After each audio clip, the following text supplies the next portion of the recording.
Hello everyone, welcome back to the Mark Dasak YouTube channel. So as you people know that we are doing the previous year paper series. In this we are doing the episodes of CDS previous year paper of 2024 paper second, है ना, exam second. So in this we are already done with the question 40 questions. Let's move towards the next set of questions from this paper. Okay, so without wasting any further time, let's go ahead directly toward the paper. So here 41st question says okay, which one among the following with regard to the Shanghai Cooperation Organization HCO is correct? HCO के बारे में कौन सा correct है? First is the official language of the HCO are Russian and Chinese. Yes, definitely Russian और Chinese ही है ना. Second says the HCO enjoys observer status in the UN General Assembly. Okay. Third says the HCO consist of 13 members. State नहीं, 13 तो नहीं है इसमें, 10 members है ना, 10 ही है, 13 नहीं है ना. So here you will find ये वाला तो इनकरेक्ट हो जाएगा. Okay, so here you can say 3 incorrect है. तो यहाँ पे आप देखोगे ये 2 B और ना D कट जाएगा. आपको देखना है A और C में से, A और C में से एक करेक्ट ही होगा, है ना. तो इसमें से अगर बी में देखें UN HCO enjoys observer status in the UN General Assembly, definitely observer status enjoy करता है. Okay, so here option C will be going to be correct option. Okay, option C is going to be correct. Let's move toward the 42nd question that says financial task action task for FATF. नाम सुना होगा ना आपने, FATF.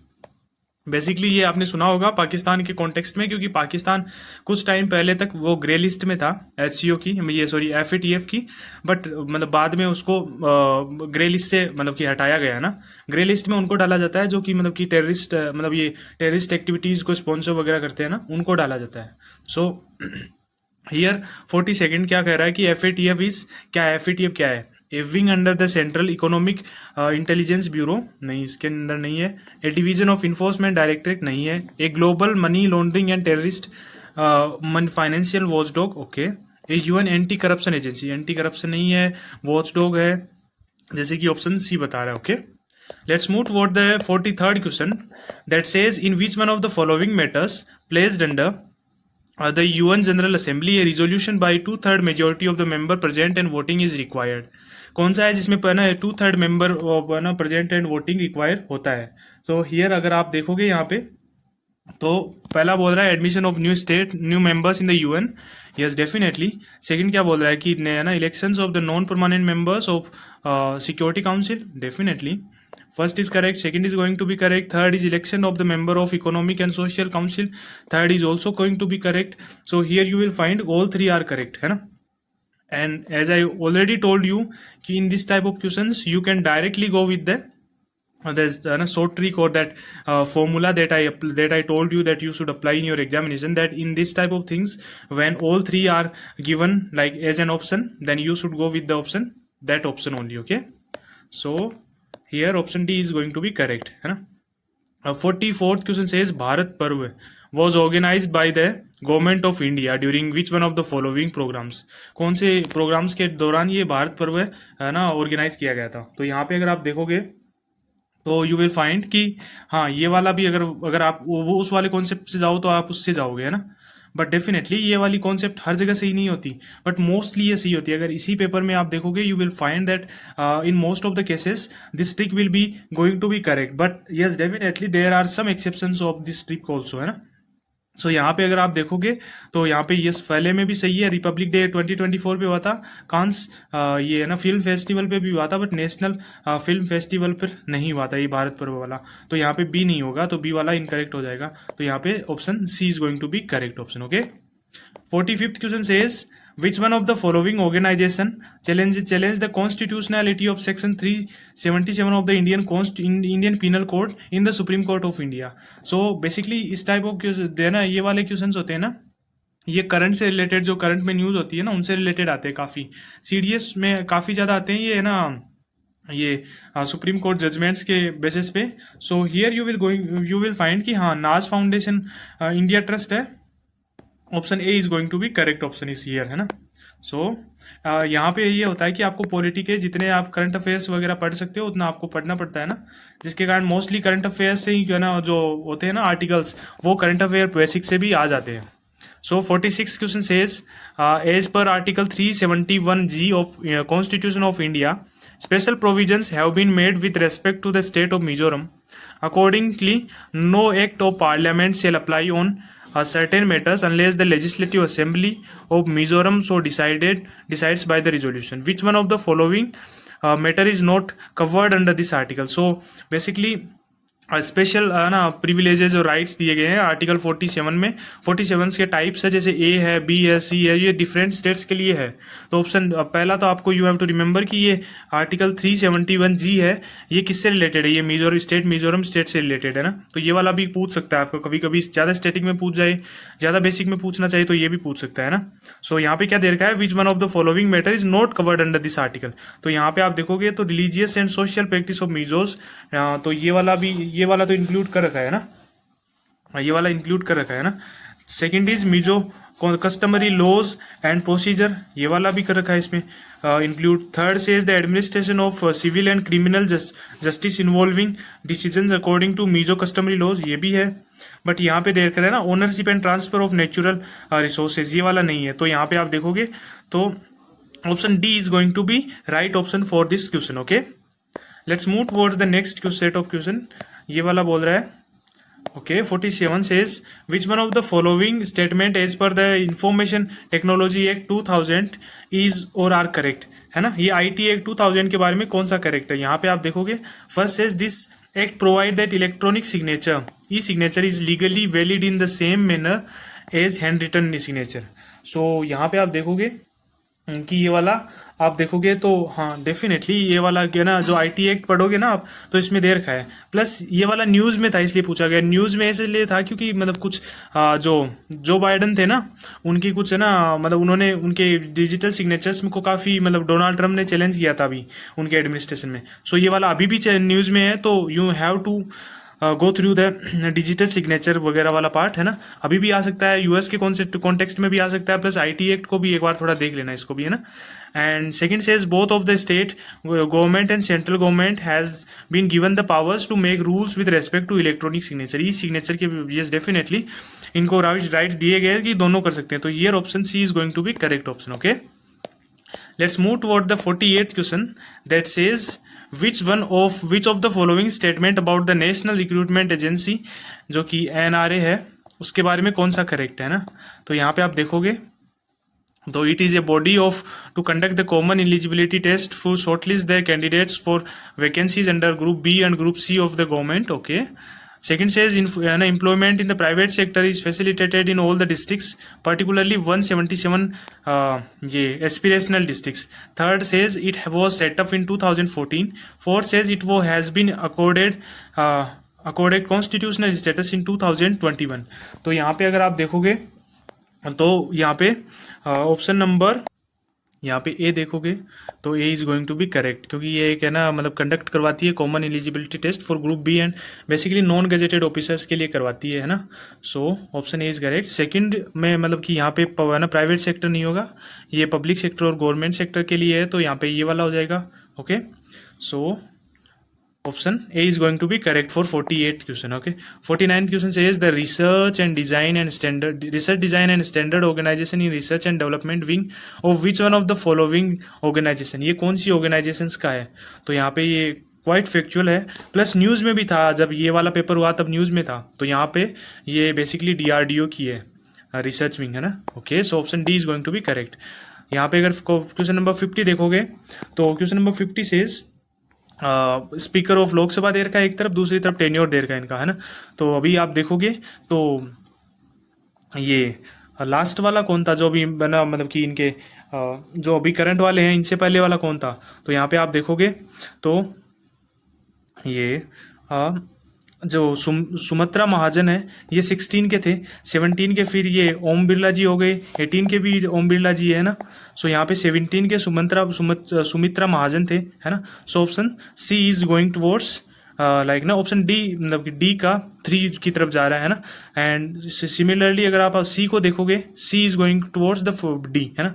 तो यहाँ पे आप देखोगे तो basically option A is going to be correct. यहाँ पे सी और ये दे रखा है ना साथ में।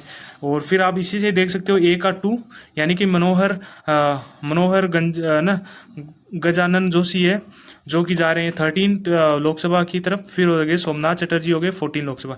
तो आप ऐसे देख सकते हो कि 13 थे मनोहर गजानन जोशी, 14 थे सोमनाथ चटर्जी, एंड 15 थे ये ना मीरा कुमार और है ना 16 थे Sumitra Mahajan. Okay, so option A is going to be correct. Question number 51 says, consider the following statement about the Vedanta philosophy. So आप philosophy वगैरह वाला पार्ट है, वेरी क्वाइट, मतलब बहुत ज़्यादा सिंपल पार्ट है, बहुत ज़्यादा छोटा पार्ट है। एंसेंट की जब आप NCERT को देखोगे तो उसमें आपको मिल जाएगा, बट उसी पार्ट में से मतलब मोस्ट ऑफ द टाइम जो CDS और CAPF है उनमें डायरेक्ट क्वेश्चन आ जाता है। ये है ना वेदांता हो गई, फिलोसॉफीज वगैरह है ना, वो आप जरूर देख के जाना, उसमें से क्वेश्चन आ जाते हैं ना। सो फर्स्ट से शंकरा वॉज फाउंडर ऑफ अद्वैत वादा, हाँ डेफिनेटली अद्वैतवाद के थे founder. First is correct. Second is philosophy of द्वैत was elaborated by Madhav, yeah definitely. Option B is also correct, so here you will find both A and B is correct. Okay, 52nd question says the distribution of charkhas on wide scale among the people was decided. So ये वाला decide कब किया गया था? ये वाला decide किया था ऑल इंडिया कांग्रेस सबमिट हुआ था ना, कांग्रेस कमेटी हुई, कमेटी ने 1921 में डिसाइड किया गया है। तो कि मतलब कि मास स्केल पर चरखाज को मतलब कि पॉपुलर करो, ताकि मतलब कि वो एक सिंबल बन जाए एक इंडिपेंडेंस का, है ना। सो यहाँ पे अब question number 53 says the term used for creation for serials in ना ऋग्वेदा। सो यहाँ पे आप देखोगे तो व्रीहिति किसको बोलते हैं? ये राइस को बोलते हैं उस टाइम पे, एंशिएंट टाइम पे, ऋग्वेदा वाले टाइम पे व्रीहिति बोलते हैं राइस को। सो आप इसको ऐसा भी लगा सकते हो, है ना।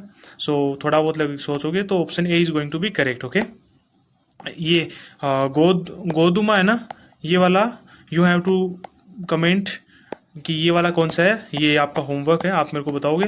प्लस प्लस प्लस ये वाले भी है ना, ये वाले ऑप्शंस है ना, इसको भी पढ़ोगे आप, इनका भी मेरे को बताओगे कि हाँ ये यवा किसके लिए है, दान्या किसके लिए है, तीला किसके लिए, काला किसके लिए है ना।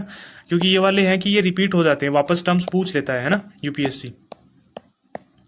Question number 54 says consider the following statement about the condition of widow in the 18th century in India, है ना। सो यहाँ पे आप देखोगे Raja Sawai Jai Singh of Amer promoted widow remarriages, या definitely first is correct. Second, Maratha general Parshuram Bhau promoted widow remarriages, ये भी correct है। थर्ड क्या है? राजा राम मोहन रॉय अपोज सती मतलब अपोज सती, है ना।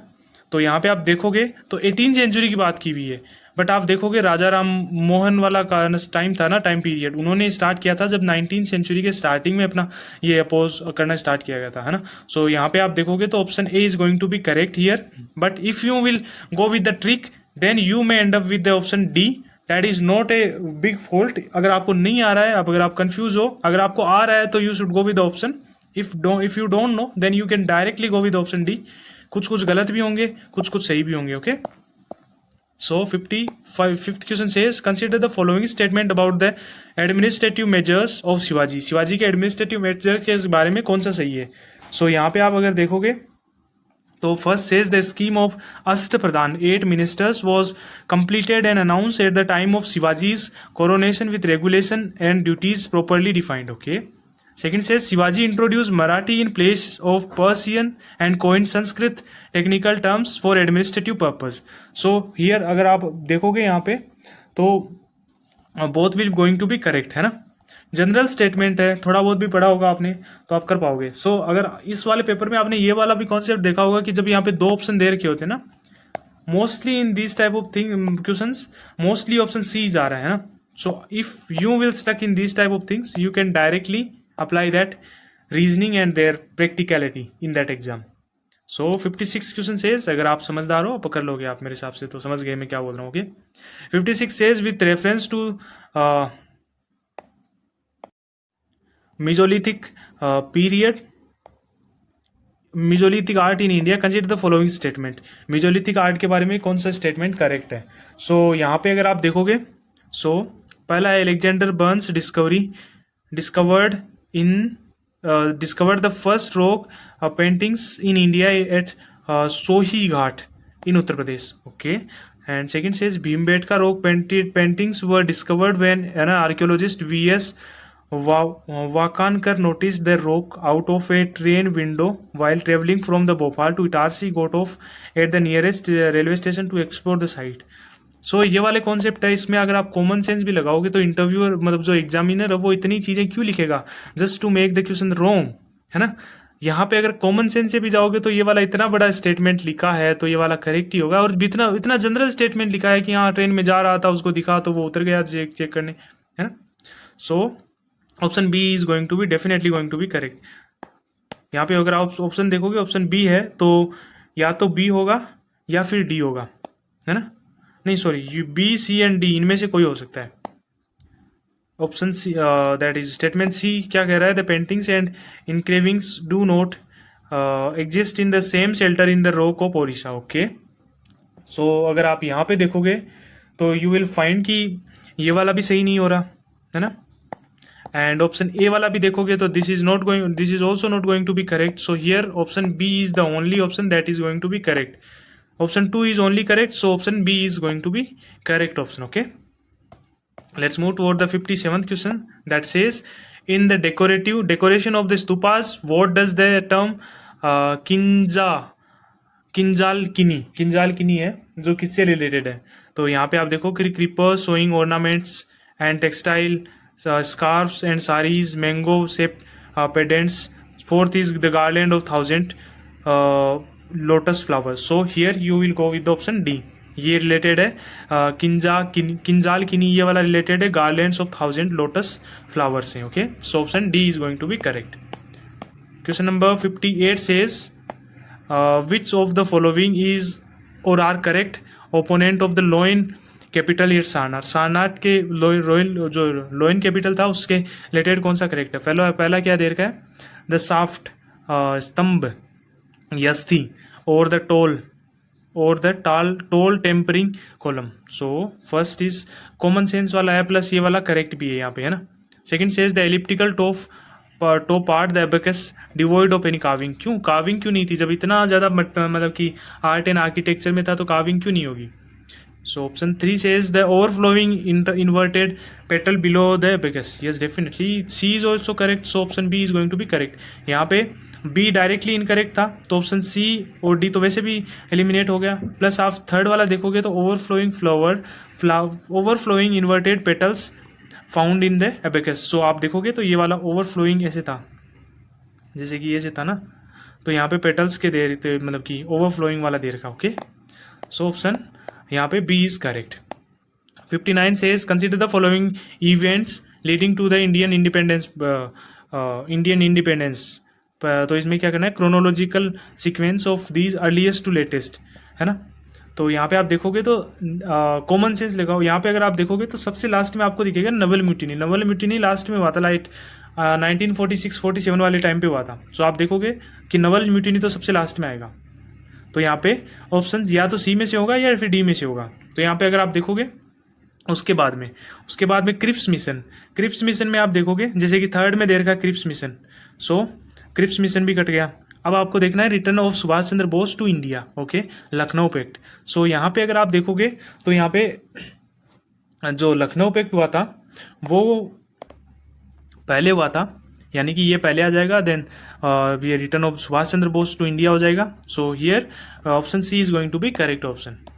Question number 60 says who among the following were famous for their metal casting skills and used to cast excellent match locks during the medieval period of time. This question was like after this exam. इस exam के बाद में repeat भी हुआ है एक बार question. कौन से में हुआ था? आई थिंक CDS में हुआ था या CAPF में हुआ था या कोई से में तो हुआ था ये रिपीट वाला. ये क्वेश्चन आया हुआ था दूसरी जगह.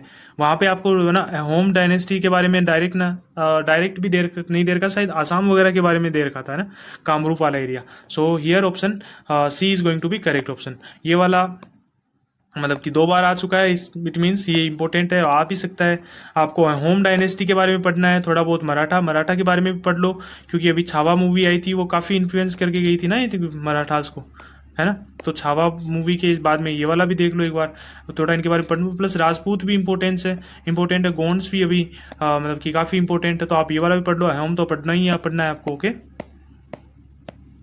क्वेश्चन नंबर 61 सेज, 61 क्या बोल रहा है, consider the following statement about the ancient Hindu metal image in India. कौन सा है जो एंसेंट मतलब हिंदू मेटल इमेजेस के बारे में करेक्ट है। First says the Chola period is well known for the aesthetics and technical finesse of its metal sculpture, है ना।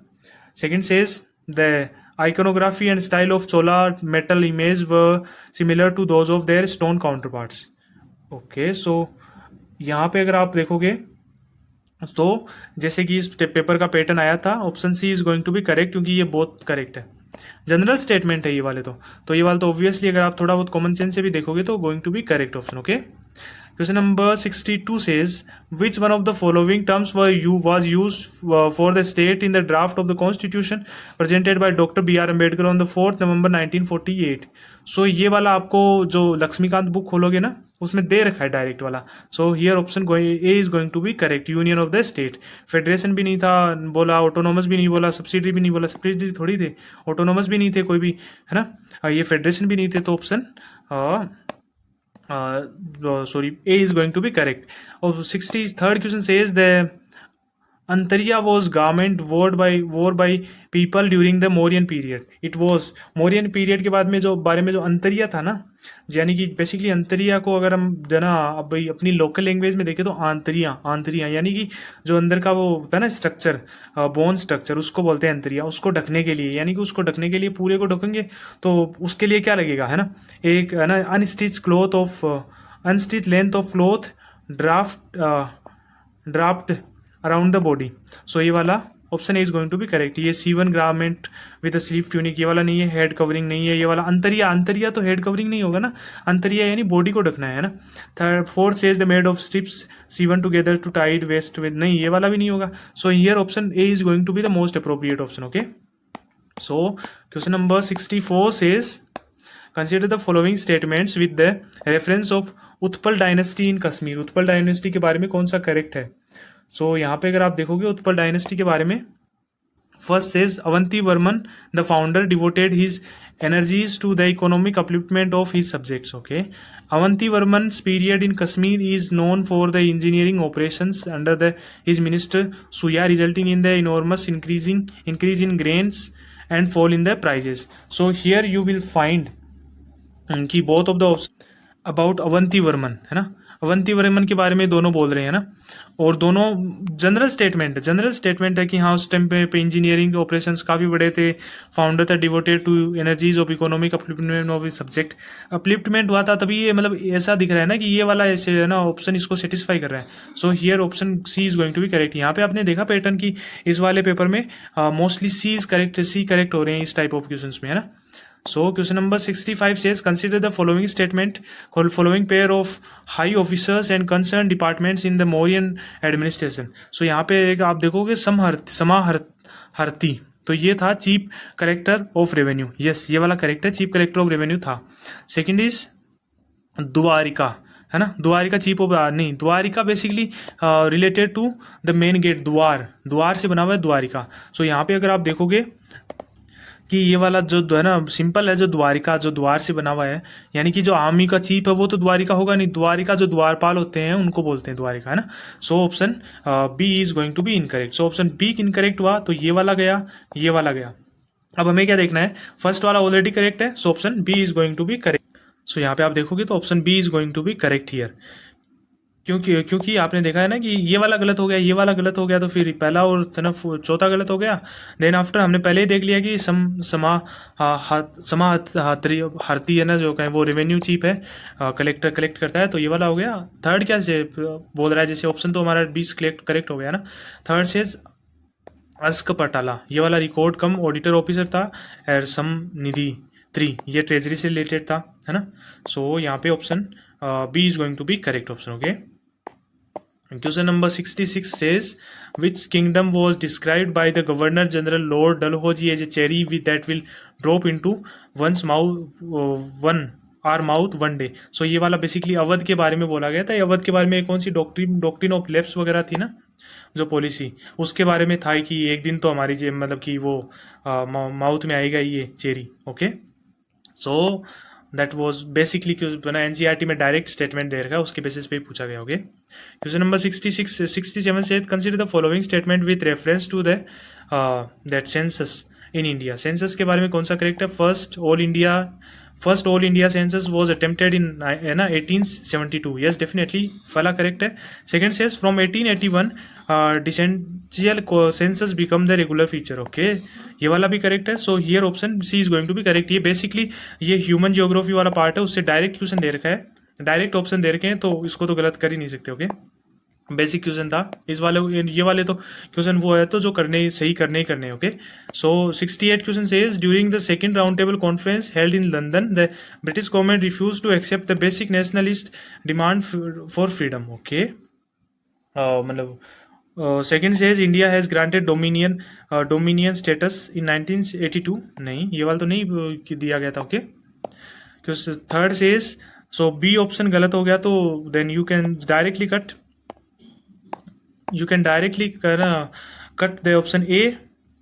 ओके, एंड ऑप्शन डी, ये वाला तो कट ही कर सकते हैं. तो यहाँ पे अगर आप देखोगे तो ये पहला तो मतलब कि फोर्थ तो करेक्ट होगा ही होगा. हमें देखना है कि पहला करेक्ट है तो ऑप्शन सी होगा, अगर पहला करेक्ट नहीं है तो ऑप्शन बी होगा. तो यहाँ पे अगर आप देखोगे कि कौन सा करेक्ट होने वाला है, तो यहाँ पे आप देखोगे तो यहाँ पे पहला भी करेक्ट है ना. So option C is going to be correct option. Okay, here so पहला देख लो क्या है. During the second round table conference held in the London in 1931 the British government refuse to accept the basic nationalist demand for the freedom. Yes, definitely उन्होंने किया था ऐसा. Okay, सो ये वाला हो गया. 69 says which one of the following statement about the cabinet mission was are correct. Cabinet mission के बारे में कौन सा करेक्ट है? सो पहला क्या दे रखा है? It was send to negotiate the transfer of powers with the Indian leaders. Yes, it was send in India to negotiate. Okay, definitely पहला तो करेक्ट है. जनरल स्टेटमेंट है, करेक्ट है. Second said is propose it 2-tiered federal plan while conceding the large measures of regional autonomy. ये वाला भी correct है. Third says there was to be a federation of provinces and states along with the federal centers. ये वाला भी correct है. Third भी correct है. Fourth says the individual provinces were allowed to form regional unions by to which they could surrender some of their powers by mutual agreement. ये वाला भी correct है ना. सो यहाँ पे अगर आप देखोगे तो option D is going to be correct. All of the above are correct. Okay, so question number 70 says, question number 70 में डाउट है काफी, है ना. सो यहाँ पे बेसिकली कुछ आंसर कीज दे रखी है जो ऑप्शन सी के पास जा रहे हैं, कुछ आंसर कीज जो है ना ऑप्शन बी के पास जा रही है. तो basically according to my view option मतलब कि ये वाला कंफ्यूजन में है. अगर आप देखोगे तो आप मतलब कि आप गूगल भी करोगे तो मतलब काफ़ी जगह आपको ऑप्शन सी दिखेगा and at some places you will find option B is correct, है ना. सो ये आप देखना इस वाले में आप मतलब कि ये वाला इसको हम ऑफिशियल जो आंसर की है उस पर रिलाई करेंगे जब आंसर की आएगी, है ना. सो क्या बोल रहा है ना, Gajapati the name of the powerful dynasty of Odisha. हाँ, ओडिशा की गजपति डायनेस्टी थी तो सही. सेकंड से क्या बोल रहा है, Ashwapati the Deccan Sultanate. Okay, Narapati Raya of the Vijayanagara. Basically यहाँ पे most of the answer keys में ऑप्शन सी इज करेक्ट हो रहा है ना. और फिर ऑप्शन बी भी कहीं पे करेक्ट दिखा रहा है, तो वी विल देयर मेजोरिटी यहाँ पे सी के साथ जा रहा है ना. बट स्टिल ये डाउट में है ना. इसको देखेंगे अभी जो ऑफिशियल आंसर की आएगी यूपीएससी की, उसमें देखेंगे कि क्या ऑप्शन दे रखा है ना. Question number 71 says which one of the following pair of Himalayan glaciers and their locations are correctly match. So Siachen is basically Nubra valley में ही है. तो फर्स्ट इज मतलब जो फर्स्ट में दे रखा है वो वाले करेक्ट होंगे. ये सी और डी तो डायरेक्टली कट जाएंगे, है ना. पहला सेकंड क्या दे रखा है, चुंगपार, ये कुमाऊं गढ़वाल रीजन में नहीं है, कुमाऊं गढ़वाल रीजन में नहीं है. So option B is also correct incorrect. So option A is going to be correct. तो आपको क्या करना है नाउ, यू हैव टू ये है ना गसेर बर्म तो बेसिकली ये इसमें आ गया ऊपर वाली में आ गया. ये पीर पंजाल में नहीं है, ये वाला भी नहीं है. ये जेमू भी सेंट्रल नेपाल वाले में नहीं है. ओके, एंड चुंगपुर भी नहीं. So option A is going to be the correct option. Okay, 72 says consider the following statement regarding the rivers in India. Reverse के बारे में कौन सा करेक्ट है? फर्स्ट क्या है? Barak river head stream of मेघना rise in the hills of Meghalaya. Hills के मेघालय की हिल्स के में राइज करता है. ओके, जनरल स्टेटमेंट है ना. सो जनरल स्टेटमेंट है प्लस ये फैक्ट वाइज इनकरेक्ट है. हिमालय की मतलब कि मेघालय की हिल्स में राइज नहीं करता है. Okay. Second says the Ghaggar river does not drain out to sea and get lost in the Rajasthan desert. ये वाला करेक्ट है. घग्गर रिवर ड्रेन नहीं कर पाती, वो बीच में ही राजस्थान के डेजर्ट में खत्म हो जाती है. Okay. C says Puthimari and Manas are important tributary of yes. Definitely ये वाला करेक्ट है. सो यहाँ पे अगर आप देखोगे, क्योंकि सेकंड वाला करेक्ट है ना, तो ये वाला तो गलत मतलब कि इनकरेक्ट हो ही गया. सेकंड वाला करेक्ट है. यहाँ पे आप देखोगे तो ये वाला भी इनकरेक्ट हो गया. थर्ड वाला देखोगे, थर्ड वाला करेक्ट है, तो option D is going to be correct. Okay. Question number 73 says consider the following statement regarding the transportation functions associated with the important ports. Important ports के बारे में जो ट्रांसपोर्ट वाला है उसके बारे में पूछा गया है. तो यहाँ पे आप देखोगे तो Singapore functions both as the port of call and an entry port. Okay, हाँ डेफिनेटली ये वाला तो करेक्ट है ना. Second says the Karwar in India is an example of naval port है Karwar. Okay. Dover in England is example of outport नहीं है. Basically ये टूरिज्म से रिलेटेड वाला पोर्ट है. यहाँ पे कार्गोज आते हैं बट ये आउटपोर्ट नहीं है ना. So option D is going to be correct. यहाँ पे आप देखोगे तो ऑप्शन ए और बी तो करेक्ट है. So option D automatically incorrect हो जाएगा, है ना. सो क्वेश्चन नंबर 74 क्या बोल रहा है? Cumulonimbus clouds develop by from which among the following. ये वाला कुछ करना ही नहीं है. ये वाला बेसिकली फैक्ट्स और मतलब कि सिंपल फैक्ट्स पे है. Option A is going to be the correct. Cumulus congestus clouds के कारण होता है ना. क्वेश्चन नंबर 75 दे says which one of the following Ramsar wetland sites is not situated in any of the union territory of India. So ये basically होगा ये point Calimere wildlife and bird sanctuary. ये बेसिकली सी ऑप्शन बी इसके हिसाब से correct होगा. ये I think Tamil Nadu में है ना. सो ये वाला हो गया ना. ये वाला तो हो गया जम्मू JNK में, है ना. ये वाला भी शायद उसी एरिया में हो गया. ये वाली लद्दाख में, लेह लद्दाख में होनी चाहिए, है ना. क्या Hokera wetland. Okay. So 76 says Eratosthenes a Greek philosopher measure the Earth's circumference based on the angle of sun rays at two different points. Which cities were they? कौन सी cities थी? तो यहाँ पे आप देखोगे ये वाले क्वेश्चंस होते हैं जो छोड़ सकते हैं आप, है ना. यहाँ पे आप रिस्क नहीं, अगर आपको नहीं पता है तो रिस्क ना ले, है ना. अगर आपको पता है तो आप रिस्क ले सकते हैं, बट न पता हो तो प्लीज नो, क्योंकि आपको ये भी पता होना है अलेक्जेंड्रिया कहाँ पे है, साइन कहाँ पे है, फिर ट्रोय कहाँ पे है. जब आपको ये पता होगा फिर आप बता सकते हो कि हाँ ये वाला करेक्ट है. Okay. So question number 77 says which kind of mass wasting process are commonly associated with creep. Creep के से कौन सा एसोसिएटेड है? ये बेसिकली है ना स्लो स्पीड ऑफ सोइल से रिलेटेड वाला कॉन्सेप्ट है. यहाँ पे फास्ट मूविंग ऑफ स्लो है ना, स्लो ये सोइल वाला कॉन्सेप्ट भी है जो इसके साथ में पढ़ाया जाता है ना. So now it's your duty to comment that down कि ये कौन सा था, फास्ट वाला कौन सा होगा, प्लस ये है ना आइस जो वाला होता है वो कौन सा होता है, वेस्टिंग वाला. ओके. सो यहाँ पे आप 78 क्वेश्चन देखोगे. सो आप देखोगे कि पहला आप क्या बोल रहा है? Hadley cell are key to understand the wind okay pattern of Hadley cell. Yes definitely. Hadley और फेरल और हैंडले दो टाइप की सेल होती है बेसिकली ना यहाँ पे. तो बेसिकली ये वाला हैंडले हो गया, ये फेरल सेल हो गया. तो यहाँ पे क्या होता है ना कि विंड्स के पैटर्न को पता करने के लिए, पैटर्न को डिसाइड अंडरस्टैंड करने के लिए इसका यूज होता है. Okay.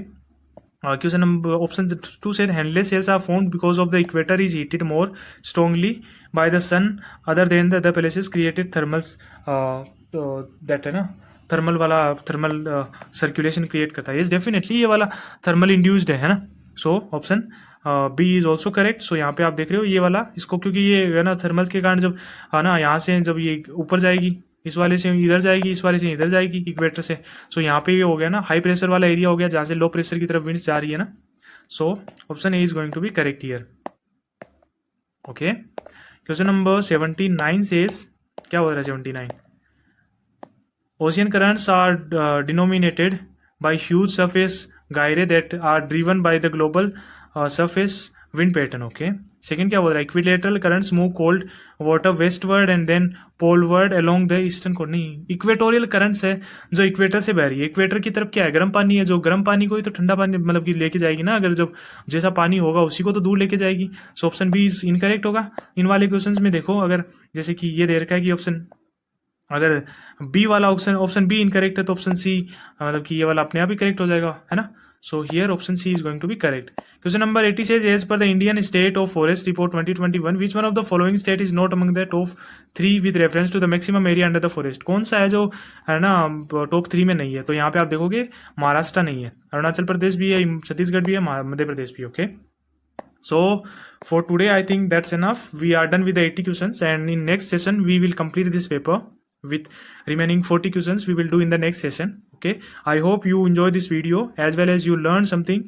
I hope you are doing these PYQs after the class also, and before the class start I will suggest you that you should just go through once, so that while doing this session you will find the maximum benefit out of this. Okay, so have a nice day people.